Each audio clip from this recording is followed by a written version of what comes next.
You know, I've been around for quite a while. I've crossed paths with some truly intriguing individuals and embarked on wild adventures that would leave most shaking their heads in disbelief. I once thought there was nothing left that could take me by surprise. Oh, how misguided I was.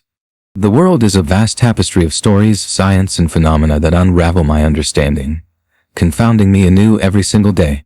Each dawn carries with it incredible mysteries that gnaw at my thoughts well into the night. Some I can decipher, while others elude logic altogether. Do the dead truly haunt the mundane objects of our daily lives? In Atlanta, the ghostly pilots of a crashed airline seem to rise from their graves, lingering in the air with an unsettling presence. I swear to you, what I witnessed was undeniably real. Can an airplane be possessed? Driven by a malevolent spirit during a near-fatal assault on a boy's plane? Imagine the sheer terror as he felt an invisible force gripping him, an insidious push that sent him tumbling down the stairs. And what of that haunting work of art in New Zealand? A man found himself under siege, gasping for breath as unseen hands sought to strangle him. Do natural disasters unleash spectral energy, creating a rift between the realms of the living and the dead? Yes, my friend, this is indeed a weird and haunting world. Have you ever laid eyes on a ghost or something of the sort? You tell me. My house it teems with them. Yes, they're everywhere, lurking in the shadows of the mundane. Make my day. Spirit boy, they hide within the very walls and beneath the floors, a constant reminder of their presence. You never know when they might materialize, which means you must remain vigilant, right? But let me tell you something. Not all ghosts are mere figments of Hollywood's imagination. Millions of us assert we've encountered them, not just in our homes, but in nearly every corner of existence. And what about those inanimate objects? They can serve as secret havens for wandering spirit. Are they truly contained within everything that surrounds us? I can't definitively say, but one truth stands clear. The last place you want to confront these spectral entities is at 30,000 feet, aboard an airplane. It was the summer of 1973. An Eastern Airlines flight attendant, Enid Grigg, found herself amidst a whirlwind of activity. Portland to Seattle, and then Seattle to Omaha, followed by Omaha to St. Louis, and finally on to Atlanta. She adored her job, thrived on the hustle and bustle of the skies, but tonight, a creeping malaise clung to her. Seeking a reprieve from the relentless pace, she turned to the senior flight attendant and pleaded for a moment in the galley, a brief escape from the chaos. Well, the senior replied, the flight's really light, so why don't you go down there and hang out for a bit? Grateful for the chance to breathe, Enid laid down among the clatter of utensils and the hum of engines. Time slipped away as she rested, though a nagging unease prickled at her senses. Had she drifted into sleep? Or was something amiss in the air around her? Something didn't feel quite right, an unseen tension that coiled tightly in the pit of her stomach. Although she had ventured down to the galley alone, Enid couldn't shake the unsettling feeling that she wasn't the only soul there. Someone lingered beside her suddenly. Her heart raced as she glanced down to find a pilot standing at her feet, an expression of bemusement on his face. Down here sleeping? I'm not supposed to be doing this, he murmured, casually breaking the silence of her solitary nap. Not only had she dozed off on the job, but now there were two of them. Confusion swirled within her as she sensed this man merely watching her, his presence strikingly vivid yet profoundly perplexing. Distraught, Enid sought the reassurance of a fellow attendant and hurried over to Linda, breathless with urgency. Linda, she implored, there was a pilot down here. The response was immediate and dismissive. No, there wasn't. Enid's heart sank. Yes, there was. I saw him. Frustration welled within her as uncertainty clawed at her mind. Determined to uncover the truth, she decided to approach the captain. Guys, were you downstairs?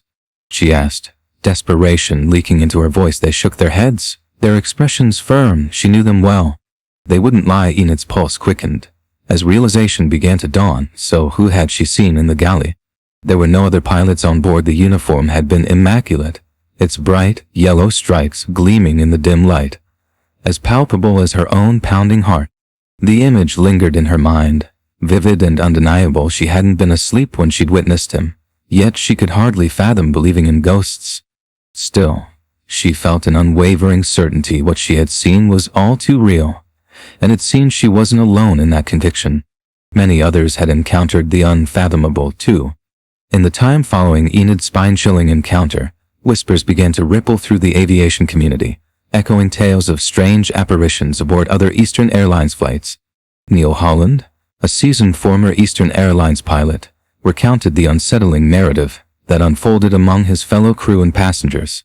There were some reports of unusual events occurring on that airplane, he stated, a frown etching his brow. Strange happenings not only in the galley, but along the narrow aisles where unease brewed thick in the air. What tied all these eerie accounts together was a haunting familiarity. The witnesses described ghostly pilots they recognized all too well. Bob Loft and flight engineer Don Rapo, two names that sent shivers down the spine of every Eastern employee, because Bob and Don were remarkably, irrevocably dead. Just a year prior, Flight 401 had plunged into the desolate decks of the Florida Everglades in 1972, leaving a lingering air of tragedy in its wake. Even the vice president of Eastern Airlines had been gripped by the inexplicable, claiming to have laid eyes on what he believed to be the ghost of second officer Don Repo. The stories were growing, each more chilling than the last, as the line between the living and the dead began to blur with each passenger's haunting tale. Eastern Flight 401 lifted off from Kennedy Airport on December 29, 1972, embarking on a non-stop journey to Miami, Florida, carrying 176 souls, passengers and crew alike. As the clock inched toward 11:30 that evening, the plane touched down in Miami, but not without a foreboding sense of unease that lingered in the air. Throughout the flight, everything had seemed routine, until the final approach, when the ominous absence of the nose gear light triggered alarm bells. A go-around was the only option, but the landing gear had been deemed unsafe. The crew desperately attempted to navigate an uncharted course, clearing the aircraft into an area to investigate the troubling situation. Tension simmered as the autopilot momentarily disengaged, an unsettling bump that only added to their growing anxiety. As they grappled with the looming crisis, the crew began a slow, perilous descent, but disaster struck, a catastrophic collision with the unforgiving terrain of the Everglades. Out of 173 passengers, only 59 emerged from the wreckage, miraculously surviving the harrowing plunge, while the entire flight crew was tragically lost.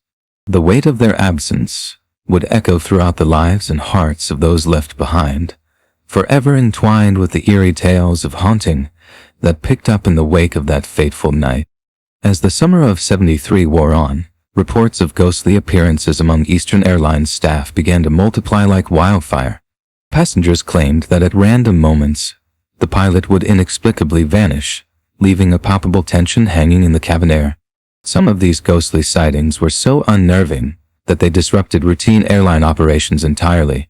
One flight was even canceled after a particularly harrowing apparition rattled a flight attendant and the entire crew, leaving them shaken to their core. Was it the spirit of Don Repo, or could it have been Captain Loft returning from the beyond? No one could say for certain as the chilling ghost stories continued to gain momentum. Eastern Airlines struggled to contain the fallout. In a startling move that sent shockwaves through the aviation community, the airline made an unexpected admission. They had salvaged undamaged equipment from the wreckage of Flight 401, repurposing it into other aircraft within their fleet. Galley components and vital electronics from the ill-fated aircraft were reinstalled into operational planes, a choice that raised eyebrows and deepened the eerie narrative surrounding the tragic crash. The line between the living and the spectral seemed to blur further as whispers of haunted equipment circulated, making even the most seasoned employees glance over their shoulders in uneasy anticipation.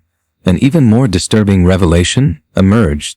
Ghost sightings began to manifest in and around the recycled parts themselves one evening.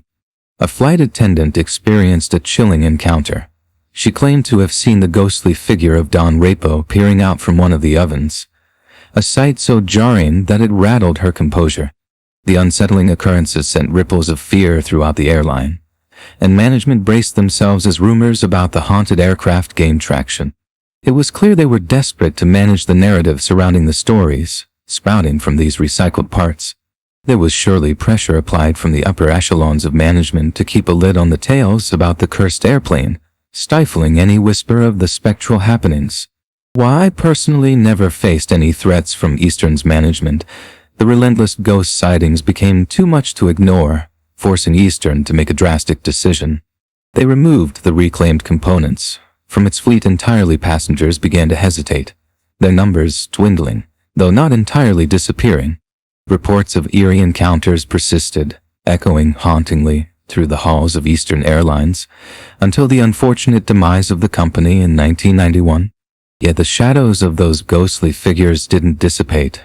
I have since heard whispers that other carriers, having acquired some of Eastern's equipment, began to experience their own unsettling sightings, perpetuating the chilling legacy born from a tragic flight that left an indelible mark on the sky's fascinating story, isn't it?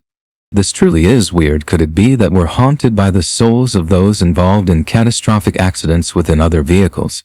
Just last week, as I was navigating through the canyon, I felt an unsettling thud, a jolt beneath the wheels that echoed through my senses, and yet I never discovered what it was. Was it possible that a crashed plane sends spectral echoes, lingering ominously to haunt the very flights of Eastern Airlines? Paranormal researcher Teresa Bain, the esteemed author of the Encyclopedia of Demons, delves into such mysteries with unwavering conviction. I believe that there are phenomena occurring around us that we simply can't rationally explain, she asserts, her voice imbued with a sense of certainty. As human beings, our biology limits our understanding of the vast complexities of our world. Bain harbors no doubt about the ghostly origins of Flight 401's apparitions. To her, they are not just mere figments, but a paranormal phenomenon intricately linked to the very parts salvaged from the grim crash site, a multidimensional hologram.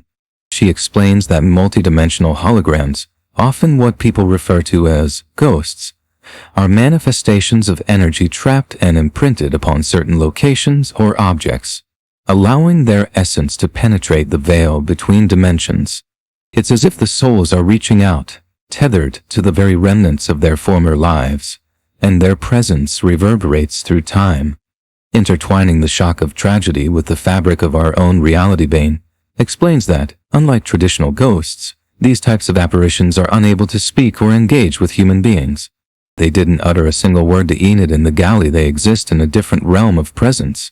I don't believe any of the ghosts could have interacted freely with the witnesses, she asserts, likening them to a recording. You can listen to your favorite records and pinpoint where all the pops and cracks are, but there's no interaction, only observation. But how, one might wonder, did the aircraft parts become imprinted with these phantom recordings? Bain theorizes that it occurred during the harrowing final moments of Flight 401. As Captain Bob Loft fought valiantly to save his doomed aircraft, those last moments were undoubtedly terrifying and horrific for him, with the lives of all those passengers hanging in the balance.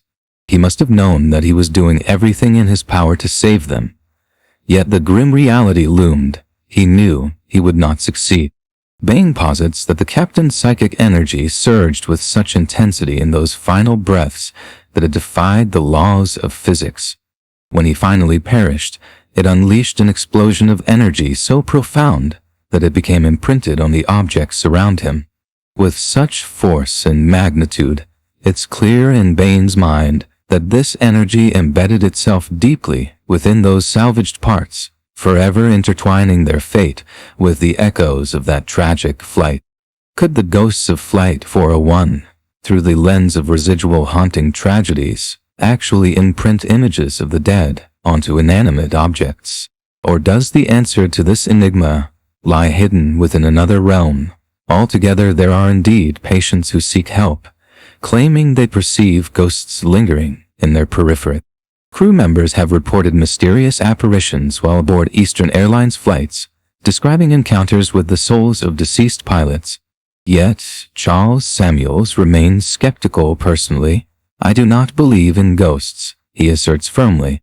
We have patients referred to us for believing they're seeing ghosts, he continues. delving deeper into the phenomenon. This is often identified as a hypnagogic hallucination, which occurs under very specific circumstances. Samuels recalls 2 particular cases related to individuals withdrawing from significant street drugs.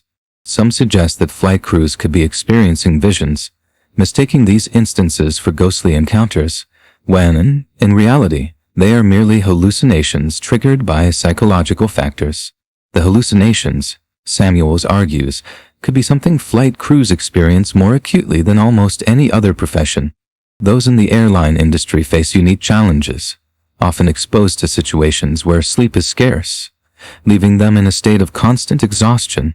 Their erratic waking and sleeping schedules disrupt one of the body's most delicate mechanisms, the biological clock, or circadian rhythm.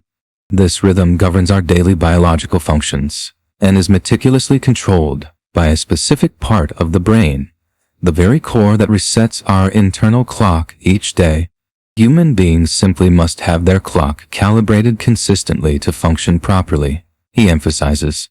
The circadian rhythm is intricately controlled by a part of the brain known as the suprachiasmatic nucleus, or CNN. Sunlight passes through the eyes to the retina, which then sends a signal back to the CN, effectively resetting our internal clock each day.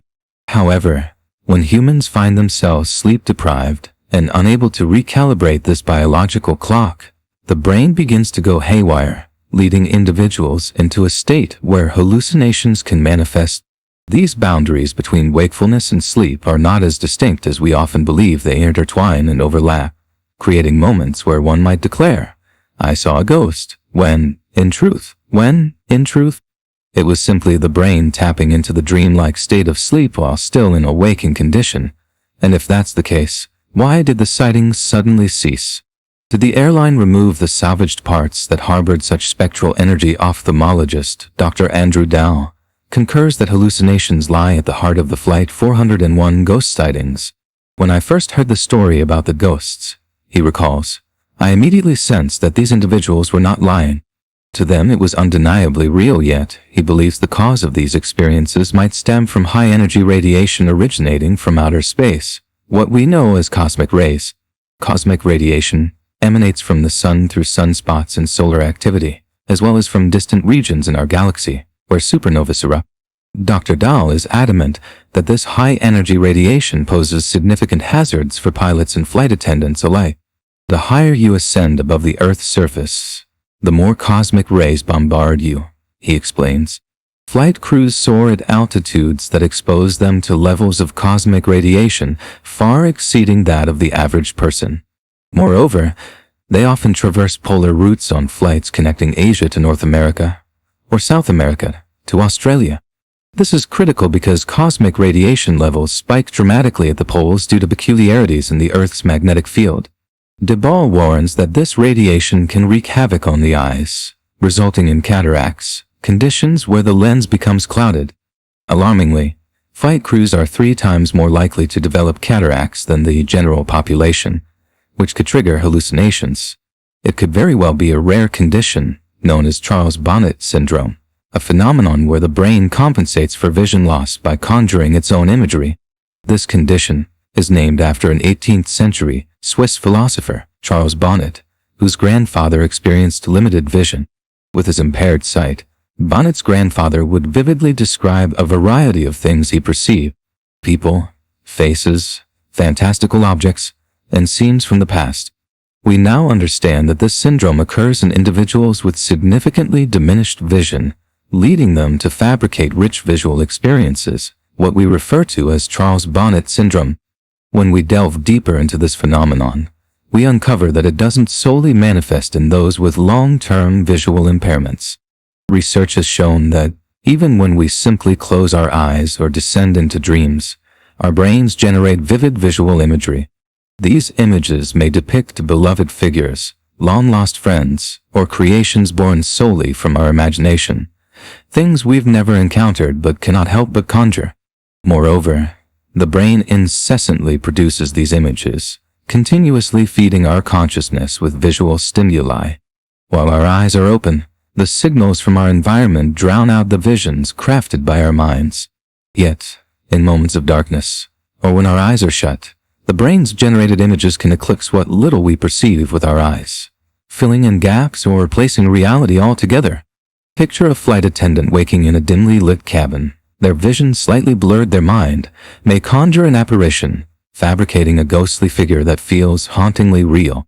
Were the ghosts of Flight 401 merely a dance on the crew's retinas? Or did the plane's salvaged parts carry genuine spectral remnants? And what about the enigmatic figure Enid Griggs glimpsed in the galley? Mysteries may linger, and answers may elude us forever. A near-fatal attack on a 10-year-old boy now hangs heavily in the air, blamed on an unseen force that seemed to push him down the stairs. Contemplating such dark events leads me to seek solace in creativity. As I age, I explore new ways to relax, and I've recently taken up painting. Take this piece, for instance. Here we see a striking contrast of light and dark hues, interwoven with varying textures. I've crafted a sense of space that defies conventional lines with its abstract styling. Can you perceive the emotions it evokes? Creating work like this demands not only time but also deep emotional investment. One pours their heart and soul into achieving such creativity, for that is the essence of great art. Our next tale introduces another equally remarkable artist, a man who, too, surrendered himself to his craft. Yet, in his mind, all he could see. Maryport, England, 1999. Sean Robinson returns home from his grandmother's wake, clutching a peculiar inheritance, a mysterious painting she had owned for decades, but inexplicably kept hidden from all but her closest relatives. The anguished man. It was my grandmother's painting, he recalls, a shiver coursing through him. She kept it locked away in her house, hidden from view. She never liked it, but occasionally, she'd reveal it to me, and I absolutely adored it. With her passing, she had entrusted him with this enigmatic piece, but its origins remained shrouded in enigma. She had received it from a family friend, yet the name of the artist in the painting's history remained unknown to her. But what Sean does know sends a chill down his spine. A knowledge that hints at something darker lurking beneath the surface of this haunting artwork. According to the chilling legend, the anguished man serves as a self-portrait of a man so tormented by his own demons that he mutilated himself during its creation. The painting was crafted using oils that were ominously mixed with the artist's own blood. And as if that weren't macabre enough, upon completing the haunting piece, he took his own life. Yet, despite this disturbing history, I felt no dread raised amid horror films. I'd always understood the distinction between fiction and reality. The supernatural held no sway over my beliefs, however. My partner Dawn was horrified. She adamantly refused to allow it into our home. We reached a compromise. I could keep the painting, but it had to be locked away. Thus, we relegated it to the cellar, where it would languish for over a decade, virtually forgotten in the depths of our lives. Fast forward to 2010. Sean rediscovers the anguished man and feels it's finally time for the painting to take its rightful place in the family home. I finally persuaded my wife to allow the painting in, he recounts, and we set it up in the spare bedroom. Yet Sean's joy proves to be fleeting. A subtle, nagging sense of unease began to permeate the air whenever the painting was present. Nightmares clamored for his attention, vivid and unsettling, each intricately woven around this dark artwork. In the days that follow, it becomes startlingly clear that the bad dreams are merely the tip of the iceberg. Despite having lived in the house for years without incident, both Sean and Dawn suddenly begin to hear sounds they had never noticed before. We heard a sobbing sound, like someone crying, he shares, the memory unsettling him anew. Then, there were the loud bangs echoing in the dead of night, the unmistakable sounds of footsteps and creaking floorboards. Strangely, these disturbances only occurred when the anguished man was in the house. A sinister reminder of the painting's dark past. One particular instance stands out vividly in Sean's memory. As he ascended the staircase, a thick, strange mist suddenly enveloped him as if summoned from nowhere. It felt like a dense fog, a sensation so alarming that he initially feared there was a fire in the house. The thick, heavy air surrounded him, mirroring smoke creeping around corners, but just as abruptly as it had arrived, the mist vanished, leaving nothing but a lingering sense of dread. He scoured the house, searching for any explanation or sign of what had just occurred, yet found nothing to warrant such an eerie experience. But he knew it had happened undeniably. Something unsettling had taken place. While the other occurrences could be dismissed as mere imagination, perhaps fueled by outside noises, this strange mist felt all too real. However, it was what transpired when he tried to sleep that truly terrified Sean. I kept seeing a figure at the bottom of the bed, he confesses, his voice thick with tension. This unsettling apparition visited him nearly every night, a chilling presence that robbed him of peace and turned sleep into a battleground.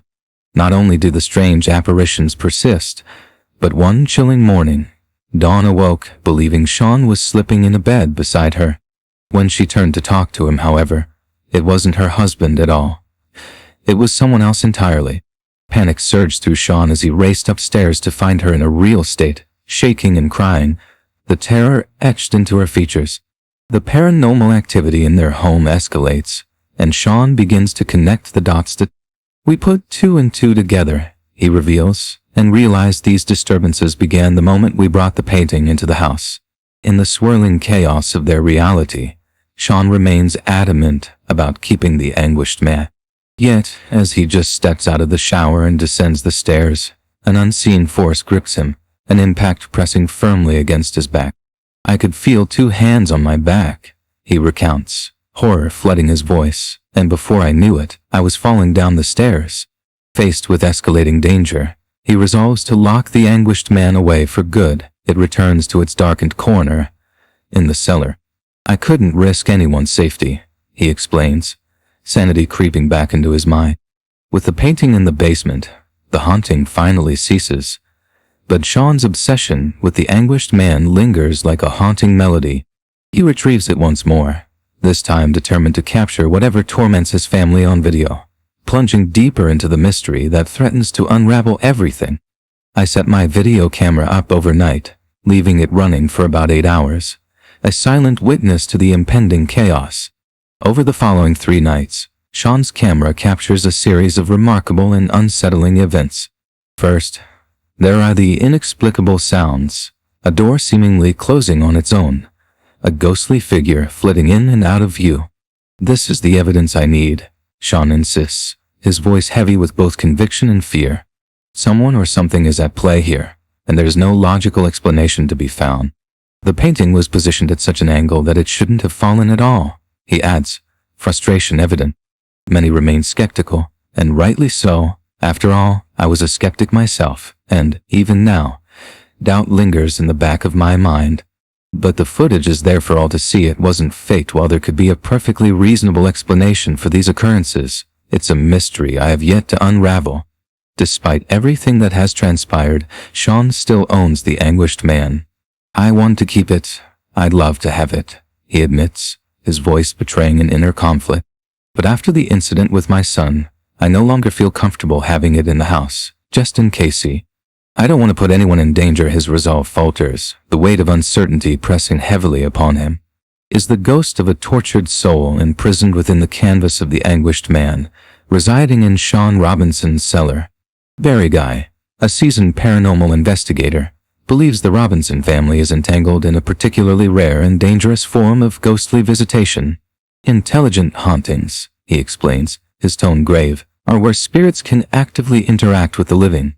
They can make themselves known and communicate with us. They possess the ability to move objects at will and even manifest before our eyes, facilitating a dialogue that can be both enchanting and terrifying. Barry Guy is convinced he understands how the anguished man acquired its supernatural power. I believe the painting might have absorbed some kind of energy, the energy of the artist, he posits thoughtfully. It could very well be that this canvas has somehow encapsulated the tortured soul of the artist, and now it's affecting the family in profound ways. He continues, his voice laced with urgency. It's rare to find blood mixed into an oil painting, but such occurrences have been documented around the globe. Many cultures utilize blood, human and animal, as a medium for painting. The artist could have used his own blood during the time of torment, infusing each stroke with his anguish. All of that potent emotion transfers through electromagnetics, really, becoming embedded in the very fabric of the painting. The ghost of this man could genuinely be residing within the artwork, waiting, and perhaps being released at will. Dai is convinced that the attack on Sean's son is merely the beginning, and he fears that the next encounter could be fatal. The solution he muses, weighing the options, one course of action would be to destroy the painting. That could certainly be a viable option. Alternatively, he could take the painting outside of the home, remove it entirely from the space where he lives, and place it somewhere else to see if that halts the haunting. His tone grows more fervent. It would probably make life a lot easier for him. Yes, so why doesn't he take action? Why doesn't Sean listen to the experts? First, this thing assaults you, then it attacks your wife, and ultimately it nearly kills your son, Dai exclaims in disbelief. And what do you do? Nothing. Why do people behave like this? His frustration mounts. If you're watching, here's how easy it is. How hard can this be? Is a tormented soul trapped within the canvas of the anguished man until Sean unwittingly released it. Or does this enigma have an entirely different explanation? Perhaps there are portals, dark gateways leading into evil realms. A family is besieged by apparitions after a man brings home this mysterious painting. So, is the anguished man genuinely haunted? Or does Tracy Latz believe the real story is even more far-fetched? The anguished man may indeed serve as a conduit to another world. A portal is a two-way opening or doorway, Barry explains, his voice low and grave, that allows us to enter or connect with another dimension, whether it be spiritual, astral, or even far beyond in space. His eyes narrow with intensity. This artist had actually used some of his own blood. He leans closer, drawing attention to the uniqueness of red blood cells. They're fascinating, you know. They are one of the only cell types in the body that, as they mature, extrude or spit out their nucleus, becoming cells governed solely by the consciousness of the person from whom the blood flows. From a metaphysical standpoint, blood symbolizes consciousness itself by infusing his blood into the paint. And then, onto the canvas, the artist unwittingly infused it with his own essence. Klein defies all known laws of space and time. Barry insists, his tone unwavering. He believes the artist created this connection unintentionally, merely by allowing his emotions to flow freely as he painted. Portals are actually far more common than people realize, he continues, an intensity igniting his words. We can open a temporary portal simply by saying a prayer. If we're coming from the heart, we might just connect with the spiritual realm. His eyes dart back to the painting. This could potentially allow an interdimensional traveler to slip into the Robinsons' home. I sense that there is a being or entity emerging from the painting, one that is both curious and eager to connect with, influence, or observe those around it. His voice drops to a whisper, heavy with the weight of his thoughts. But why would this entity viciously attack Sean's son? There are indeed portals that open into darker, what some might deem evil spaces, connections to very low consciousness, like that of serial killers. The idea alone can be utterly terrifying. Did the painter of the anguished man establish contact with beings from another dimension, allowing one to cross into our world?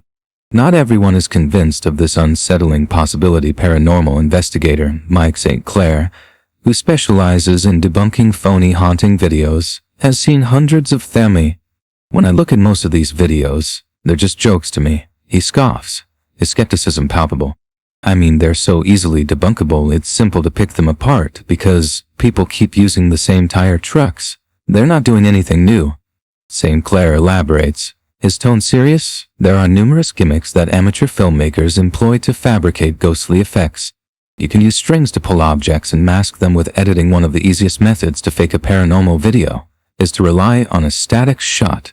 Within that frame, you can make things disappear and reappear at will. Poor quality video, low lighting, and jumpy, quick-moving sequences can all contribute to the illusion. Even actors running past the camera swiftly can help create the effect of something otherworldly. Were tricks like these employed by Sean Robinson?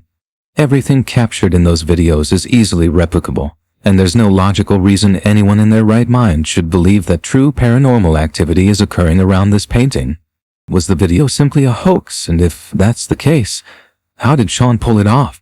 Colleague Jason London and I are gearing up to replicate an incident from the video. The ghostly door. A couple of dollars worth of fishing line and some duct tape, and you can create just about anything, I remark, my excitement buzzing. It takes mere minutes to set up. This is the tricky part, getting positioned beneath the door. Oh, we're looking good, I note, eyeing the setup. We've attached our bracket to the wall, which allows me not only to pull the door shut from here, but also to use the other string to pull it open. So that's going to reduce the number of people you'd need to pull off something like this, I explain, feeling the thrill of discovery. Because it's entirely doable. The Anguished Man video had only Sean doing the filming. He wouldn't have had a lot of hands on deck, leaving him to manage it all solo. This setup allows for an entire operation to be executed by just one person now. Let's work some magic, I say, excitement coursing through me. Look at that, it's a ghost. St. Clair still holds on to his belief in ghosts, but he emphasizes that fake hauntings give genuine paranormal sightings a bad name. It's crucial to expose the frauds and hoaxers. We pour our heart and soul into this field, taking it very seriously, he insists. But the looming question remains, did Sean Robinson fabricate the Anguished Man videos? Or was he indeed visited by a demonic entity using the painting as a portal from a parallel world? Following a devastating earthquake, a man in New Zealand was savagely beaten by a phantom moan. Could a natural disaster have unleashed an evil spirit? All I could feel was an invisible grip tightening around my throat. Coming through, I gasped, desperate to break free. You know, when it comes to home renovations, I love to get down and dirty. Who needs master tradesmen when you can do it yourself? Right? There it is. A new doorway. But all this hard work could very well open other doors. Doors to things you'd never, ever want in your home. On September 1st, 2010, Alan Bennett and his wife, Sandra, put the finishing touches on their new home in Christchurch, New Zealand. Alan, a successful building contractor, had renovated the two-story house from the ground up, tearing down walls and rebuilding them again. The only thing that had remained unchanged were the four walls surrounding them in this very room. As the Bennetts were still in the midst of moving in, Alan experienced an unexpected visit from a man he didn't recognize. "I'm the son of the original owner," the stranger claimed. He didn't enter. He simply handed Alan a photograph, a small, black and white image of the house from the 1930s. It struck Alan as a rather peculiar photograph. He accepted it, but unease settled in his gut, for something about that photo didn't feel quite right. The more he examined it, the more his annoyance grew, gnawing at him like an unresolved mystery. Alan's uneasiness erupted into a blaze of rage. Finally, I snapped. It just didn't sit well with me at all. Then the city was set loose, shattered by a staggering 7.1 magnitude earthquake, the first major quake to strike the area in nearly a century. Oh, it was colossal. If you tried to get out of bed, it would send you tumbling back down. Broken tiles littered the floor, and shards of glass sparkled ominously in the wreckage. The tremors continued, long and relentless, their intensity far beyond anything we had ever felt before, shaking not just the ground but the very foundations of our realities. The city endures widespread devastation, racking up nearly $4 billion in damages, including Alan's once pristine new house. Well, the house sank nearly a foot. He laments, "We haven't got a window or a door that opens and shuts properly now." There all of the building stands, but within its walls, Alan senses a chilling transformation. There's something in the air, and it feels suffused with evil. You'd be walking down the hallway, or in your bedroom, or even taking a shower, and suddenly, you'd feel it. A cold sensation creeping up your legs, racing through your body, brushing against your head, and then you'd hear it, that haunting whisper, unmistakably standing out against the silence. Alan hopes that whatever it is will simply fade away, but instead, as they were watching a movie one night, the door inexplicably shifted, and then this thing drifted into the lounge, standing there, staring at them. It didn't move forward. They just exchanged bewildered glances and thought, what was that? The encounters grow increasingly terrifying, driving Alan and his wife to contemplate abandoning the house altogether. At 3 a.m., a bone-chilling noise shatters the quiet. A massive bang reverberates against the side of the bed. The doors slam shut, darkness envelops them, and he can't see a thing. He feels paralyzed, frozen in place, grappling with the fear clawing at his mind, thinking, "Oh no, what's next?" The answer is nearly impossible to grasp as Alan watches in disbelief. Something begins to walk across the bed, the mattress sagging beneath the weight. You feel the depression in the bottom of the mattress, and a wave of dread washes over you. Then, in an instant, it pins him down against the bed, and he struggles to free himself. As his wife looks on in horror, Alan fights for his very life. "I'm battling this thing that's strangling me," he gasps, feeling as if he's being sucked into a massive plastic bag weighed down by a ton of bricks. Just when he's on the verge of surrendering to despair, the unexpected occurs. The violent presence vanishes. They remain in stunned silence, questioning whether they imagined it all, but the harsh reality soon reveals itself. I had the fingerprints around my throat, the bruising, but the injuries don't end there. Soon, Alan uncovers more evidence that something sinister had assaulted him one day at work. His son exclaimed, "Look, show us your back." Alan hesitated, hoping there would be nothing to reveal. "No, lift up your shirt and show us," his son insisted. Reluctantly, he complied, and there it was, a bruise about the size of a fist. "It's an impact bruise," his son noted with concern. Alan's mind raced. Could the stranger's visit have been a warning? And what of the photograph? Did it hold any significance? He couldn't shake the feeling that it all spiraled into chaos just days after he ripped it up today. Alan has yet to come to terms with the harrowing attack. "I mean, if someone had told me 2 years ago, you're going to get your bum kicked by a ghost, I would have just laughed." He admits, disbelief lingering in his voice. "You know, I've had my fair share of close encounters with spirits over the years, often waking up with a hangover afterward. But this is just bizarre." He shakes his head, replaying the sequence of events. "First, some strange guy knocks on my door without even saying hello, and then, out of nowhere, I'm assaulted by an invisible force that crashes right into my bedroom. No knock, no warning." Alan's frustration simmers beneath the surface. Ghosts are usually ethereal, hauntingly beautiful.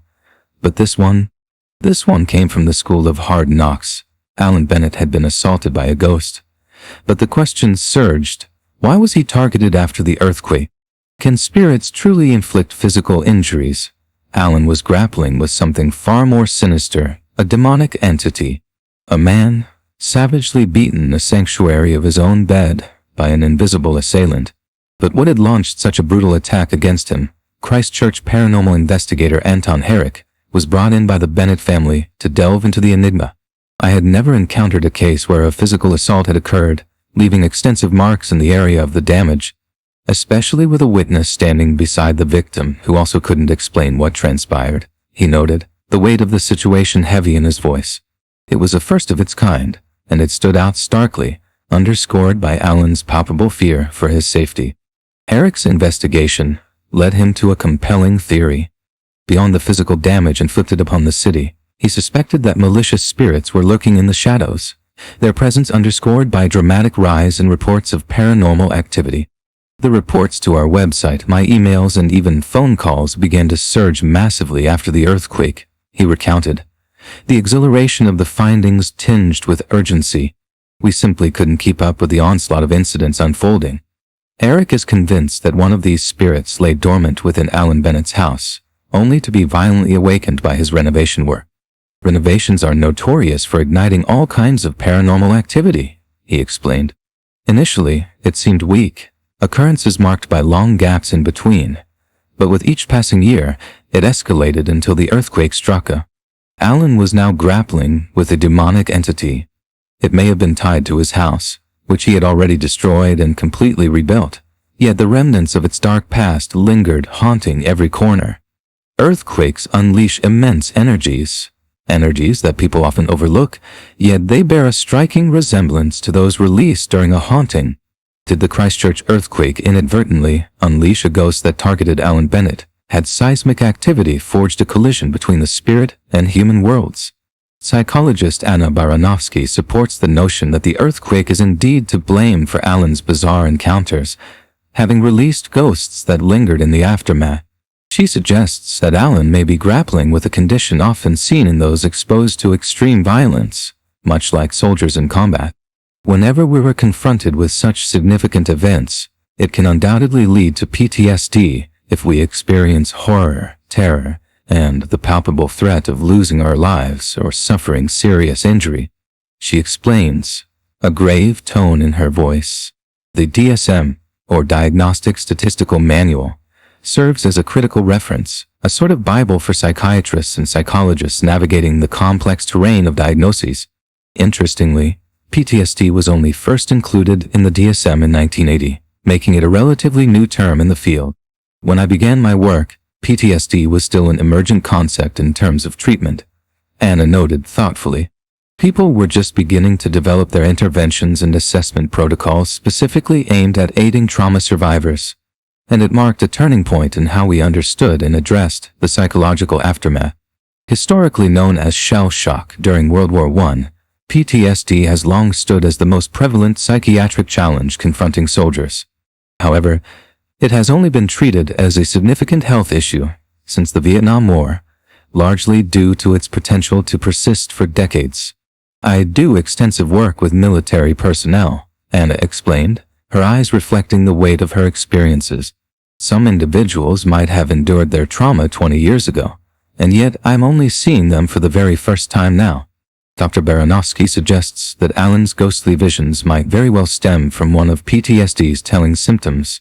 Violent nightmares and flashbacks. Alan has been inundated with thoughts, memories, and images that refuse to let him go. And anything that serves as a reminder of the trauma can trigger an explosion, a cascade of physiological, emotional, and behavioral responses. She elaborated, her voice heavy with empathy for his struggle. Mental trauma led Alan to envision a brutal encounter with a ghost. But what of his physical injuries? Dr. Joe Fisher, a professor of physiology at the University of Toronto, entertains a chilling possibility. He believes the earthquake might have released something that triggered Alan's horrifying visions, something far deadlier than any mere apparition. A stealthy poison that infiltrates your life without you even realizing it, he explained, his tone grave. Carbon monoxide is the culprit. It's a gas that's completely tasteless and odorless, colorless, and invisible, something that diffuses silently into the air. Dr. Fisher's voice took on a more somber edge. Carbon monoxide is released whenever fuel burns without enough oxygen. It stands as the most common cause of death and sickness from poisoning worldwide, owing to its alarming affinity for hemoglobin molecules in our blood that carry oxygen to the body and the brain. When carbon monoxide is present, hemoglobin binds to it instead of oxygen, rendering it exceedingly toxic. Just minuscule amounts are enough to poison all your hemoglobin. But does this truly elucidate Alan's violent haunting? Dr. Fisher is firm in his conviction that carbon monoxide was distorting his reality, making him see and hear things that simply weren't there. One of the syndromes that arises from carbon monoxide poisoning is a distinct neuropsychiatric syndrome, where individuals may endure chronic hallucinations and various other debilitating symptoms. He explained, the weight of his words hanging heavy in the air. Remarkably, this can occur even in the absence of any additional carbon monoxide exposure. Many find themselves significantly disabled by this condition, struggling to find employment, maintain family relationships, and manage everyday life due to these neuropsychiatric syndromes, which are often challenging to treat. Was Alan's house infiltrated by gas? Dr. Fisher's theory grows increasingly compelling when you consider its origin. Earthquakes actually release carbon monoxide, a fact that satellites use to pinpoint where seismic activity has occurred. Hallucinations caused by carbon monoxide. It's a convincing theory, he adds, yet a nagging question lingers. How does it explain Alan's bruises? Was he merely confused, hallucinating, perhaps bumping into things? Did fear ensnare him, causing him to flail about, inadvertently hurting himself in the chaos? Could carbon monoxide have poisoned Alan Bennett's mind, twisting his perceptions? Might post-traumatic stress account for his paranormal encounters? Or had a demonic spirit been unleashed by the seismic shock wave, sending Alan spiraling into a nightmarish reality? So there we have it. Tales of hauntings attached to everyday objects from all corners of the globe. In Florida, the restless pilots of a crashed plane have returned from the grave to haunt Eastern Airlines flights. In Britain, a mysterious portrait is gripped by the soul of its creator, forever tied to its canvas. And in New Zealand, an earthquake stands as a catalyst, releasing a ghost that viciously attacks a man in his bed. Are these strange tales concrete evidence that inanimate objects can become vessels for the spirits of the departed? The question lingers, what do you believe? Join me next time for more unsettling stories that will undoubtedly defy reason and twist your understanding of reality.